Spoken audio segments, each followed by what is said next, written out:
বন্ধুরা, ভাবো তো, যে মানুষটিকে তুমি বন্দি করে রেখেছ, যার প্রাণ এখন বিপদের মুখে, যদি হঠাৎ জানা যায় এই মানুষটি এক সময় তোমার প্রাণ বাঁচিয়েছিল, তখন তুমি কি করবে? শাসকের আদেশ মানবে, নাকি প্রাণের ঋণ পরিশোধ করবে? আজকের অংশে প্রত্যুপকার গল্পের সবচেয়ে আবেগপূর্ণ জায়গাগুলোর একটি আমরা বুঝব। আগের অংশে আমরা দেখেছিলাম আলী ইবনে আব্বাস খলিফা মামুনের আদেশে এক বন্দি ব্যক্তিকে নিজের বাড়িতে আটকে রেখেছেন। লোকটির হাত পা বাঁধা ছিল, আর খলিফা তার উপর ভীষণ রাগান্বিত ছিলেন। কিছুক্ষণ পর আলী লোকটির সঙ্গে কথা বলতে গিয়ে জানতে পারেন তিনি দামেস্কের সেই অঞ্চলের মানুষ যেখানে একসময় আলী নিজে বিপদের সময় আশ্রয় পেয়েছিলেন। এবার আলী সেই পুরনো স্মৃতি বলতে শুরু করলেন। আলী বলছেন তিনি সেই দয়ালু আশ্রয়দাতার বাড়িতে প্রায় 1 মাস নিরাপদে ছিলেন। একদিন সেই আশ্রয়দাতা তাকে বললেন, এখন অনেক লোক বাগদাদ যাচ্ছে, নিজের দেশে ফিরে যাওয়ার জন্য এর চেয়ে ভালো সুযোগ আর পাবেন না। এখানে প্রতিগমন শব্দটি ব্যবহার করা হয়েছে গল্পে, এর মানে ফিরে যাওয়া। অর্থাৎ আশ্রয়দাতা বুঝলেন এখন আলীর ফিরে যাওয়ার নিরাপদ সময় এসছে। আলী সম্মত হলেন, কিন্তু তার একটি বড় সমস্যা ছিল, তার কাছে কোনো অর্থ ছিল না। কিন্তু লজ্জার কারণে তিনি আশ্রয়দাতাকে সেই কথা বলতেও পারলেন না। বন্ধুরা, এই জায়গাটি খুবই মানবিক।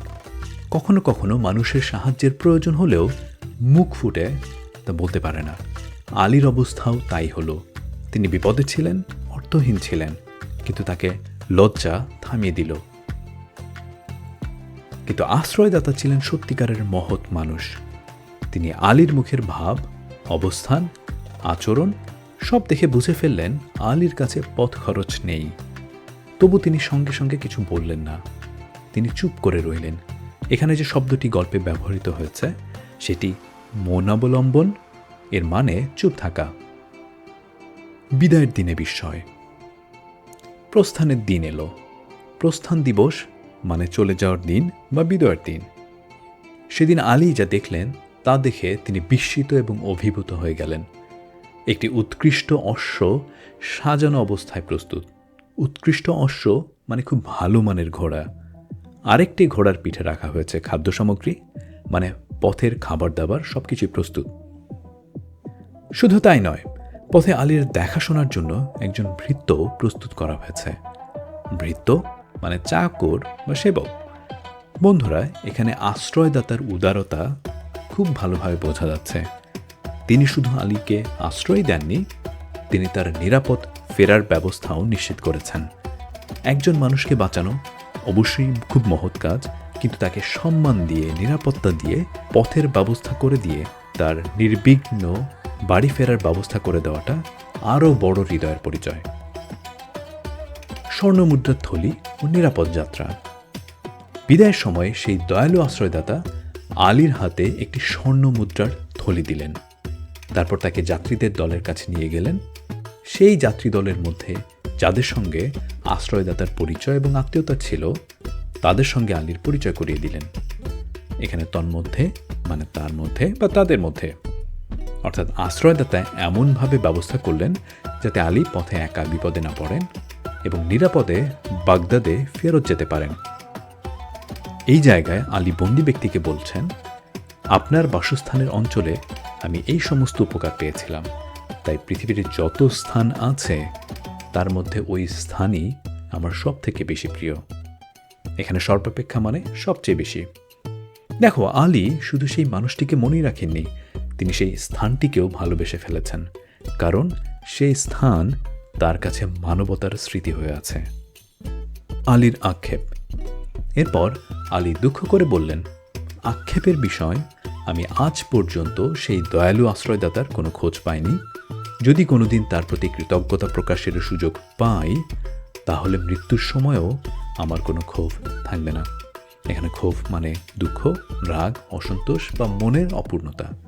অর্থাৎ আলী বোঝাতে চাইছেন, আমি জীবনে অনেক কিছু পেয়েছি, কিন্তু সেই মানুষটির উপকারের প্রতিদান দিতে না পারার একটি কষ্ট এখনও আমার মনে রয়ে গেছে। যদি কোনোদিন তাকে সামান্য হলেও প্রতিদান দিতে পারি, তাহলে আমার জীবন সার্থক মনে হবে। বন্ধুরা, এটাই কৃতজ্ঞতার সৌন্দর্য। সত্যিকারের কৃতজ্ঞ মানুষ উপকারকে ভুলে যায় না। বছরের পর বছর কেটে গেলেও সেই ঋণ তার মনে বেঁচে থাকে। গল্পের সবচেয়ে বড় মোড়। আলীর এই কথা শুনে বন্দি ব্যক্তি অত্যন্ত আনন্দিত হয়ে বললেন, আপনার মনস্কামনা পূর্ণ হয়েছে। আপনি যে ব্যক্তির কথা বলছেন সেই ব্যক্তি আমি। এই হতভাগ্যই আপনাকে 1 মাস নিজের বাড়িতে আশ্রয় দিয়েছিল। এখানে আহ্লাদিত মানে আনন্দিত, আর পুলকিত মানে আনন্দে রোমাঞ্চিত হয়ে ওঠা, গভীর আবেগে ভরে যাওয়া। এই মুহূর্তটি গল্পের সবচেয়ে নাটকীয় মুহূর্ত। যে মানুষটিকে আলী বন্দি করে রেখেছেন, যার হাত পা শিকলে বাঁধা, যার প্রাণ বিপদের মুখে, তিনি আর কেউ নন, তিনি আলীর সেই পুরনো প্রাণ রক্ষাকারী। আলী এই কথা শুনে চমকে উঠলেন। তিনি গভীর মনোযোগ দিয়ে বন্দির মুখের দিকে তাকালেন। এখানে অভিনিবেশ সহকারে নিরীক্ষণ শব্দটি ব্যবহার করা হয়েছে। এর মানে গভীর মনোযোগ দিয়ে খুঁটিয়ে দেখা। কিছুক্ষণ খুব ভালোভাবে দেখবার পর আলী তাকে চিনতে পারলেন। তারপর আনন্দে আবেগে অশ্রুভরা চোখে তাকে আলিঙ্গন করলেন। বন্ধুরা, এই দৃশ্যটি কল্পনা করো। একজন বন্দী হাত পা বাঁধা, মৃত্যু ভয়ে আতঙ্কিত, আর অন্যজন তাকে চিনে ফেলে চোখে জল নিয়ে জড়িয়ে ধরছেন। এখানে শুধু আনন্দ নেই, আছে কৃতজ্ঞতা, বিস্ময়, লজ্জা, ভালোবাসা এবং মানবতার গভীর প্রকাশ। শিকল খুলে দেওয়া। আলী সঙ্গে সঙ্গে সেই বন্দির হাত পা থেকে লোহার শিকল খুলে দিলেন। লোহা শৃঙ্খল মানে লোহার শিকল বা বেড়ি। তারপর তিনি ব্যাকুল হয়ে জানতে চাইলেন কি দুর্ঘটনায় তিনি খলিফার রাগের শিকার হয়েছেন। এখানে নিমিত্তে নিতান্ত ব্যগ্র ব্যবহার করা হয়েছে, মানে কোনো কারণ জানার জন্য খুব অস্থির হয়ে ওঠা। বন্দি ব্যক্তি বললেন, কিছু নীচ প্রকৃতির মানুষ ঈর্ষাবশত আমার বিরুদ্ধে খলিফার কাছে ভয়ঙ্কর দোষারোপ করেছে। ঈর্ষাবশত মানে হিংসার কারণে, অর্থাৎ কিছু মানুষ তার ভালো অবস্থা সহ্য করতে পারেনি, তাই শত্রুতা করে তাকে মিথ্যা অভিযোগে ফাঁসিয়েছে। তিনি আরও বললেন, তাকে হঠাৎ ধরে আনা হয়েছে, তার স্ত্রী, পুত্র, কন্যা কারো সঙ্গেই দেখা করতে দেওয়া হয়নি। তিনি ভাবছেন হয়তো তার মৃত্যুদণ্ড হবে। এখানে প্রাণদণ্ড শব্দটি ব্যবহার করা হয়েছে গল্পে, এর মানে মৃত্যুদণ্ড। এখন তার একটি অনুরোধ, যদি সত্যি সত্যিই তার মৃত্যুদণ্ড হয় তাহলে আলী যেন তার পরিবারের কাছে এই সংবাদটি পাঠিয়ে দেন। এই অনুরোধ শুনে আলী বললেন, আপনি 1 মুহূর্তের জন্যেও প্রাণনাশের ভয় করবেন না। আপনি এই মুহূর্ত থেকে স্বাধীন। প্রাণনাশ মানে মৃত্যু বা জীবনহানি। আলী তাকে মুক্ত করে দিতে চাইলেন। শুধু মুক্ত করতেই চাইলেন না, তার হাতে 1000 স্বর্ণমুদ্রার থলি দিতে চাইলেন এবং বললেন, আপনি এখনই চলে যান, আপনার স্নেহের পরিবারের কাছে ফেরত যান, শান্তিতে সংসার করুন। কিন্তু আলী জানতেন এই কাজের ভয়ঙ্কর ফল হতে পারে, কারণ খলিফা তাকে বন্দি করে রাখতে বলেছিলেন, আর আলী সেই বন্দিকে ছেড়ে দিতে চাচ্ছেন। তাই নিজেই বললেন, আপনাকে ছেড়ে দিলে খলিফার রাগ আমার উপর পড়বে, এতে সন্দেহ নেই, কিন্তু আপনার প্রাণ রক্ষা করতে পারলে আমি একটু দুঃখিত হব না। বন্ধুরা, এখানেই আলীর চরিত্রের মহত্ব প্রকাশ পায়। তিনি নিজের নিরাপত্তার কথা ভাবলেন না, তিনি খলিফার ক্রোধের ভয় করলেন না। তিনি শুধু ভাবলেন, যে মানুষ একদিন আমার প্রাণ বাঁচিয়েছে, আজ তার প্রাণ রক্ষা করা আমার দায়িত্ব। আশ্রয়দাতার মহত্ব। কিন্তু এখানেই গল্প আরও বড় হয়ে উঠেছে। বন্দি ব্যক্তি আলীর প্রস্তাবে রাজি হলেন না। তিনি বললেন, আপনি যা বলছেন তাতে আমি কখনোই সম্মতি হতে পারি না। আমি এত নীচ ও স্বার্থপর নই যে কিছুদিন আগে যে প্রাণ আমি রক্ষা করেছি, আজ সেই প্রাণের বিনাশের কারণ হব। এখানে বিনাশ মানে ধ্বংস বা নাশ, অর্থাৎ তিনি বলতে চাইছেন, আমি যদি পালিয়ে যাই তাহলে খলিফা আপনার উপর রাগ করবেন, আপনার জীবন বিপদে পড়বে। আমি নিজের প্রাণ বাঁচাতে গিয়ে আপনার প্রাণের বিপদ ঘটাতে পারি না। তিনি আরও বললেন, আপনি চেষ্টা করুন যেন খলিফার রাগ আমার উপর থেকে দূর হয়ে যায়। সেটাই হবে আপনার প্রকৃত কৃতজ্ঞতা প্রদর্শন।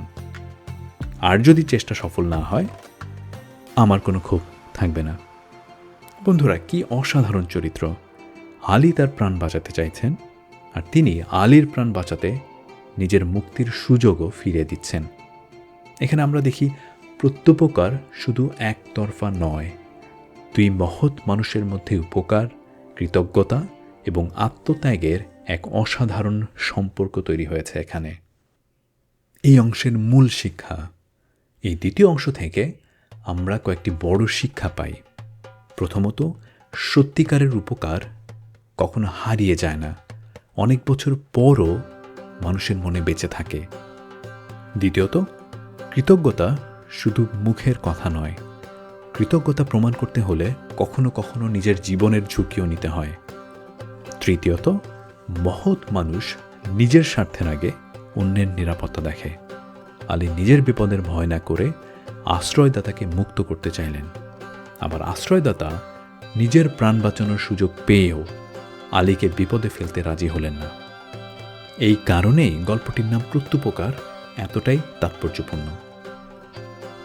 চলো এই পর্বের কয়েকটি গুরুত্বপূর্ণ শব্দ আবার সহজে দেখে নিই।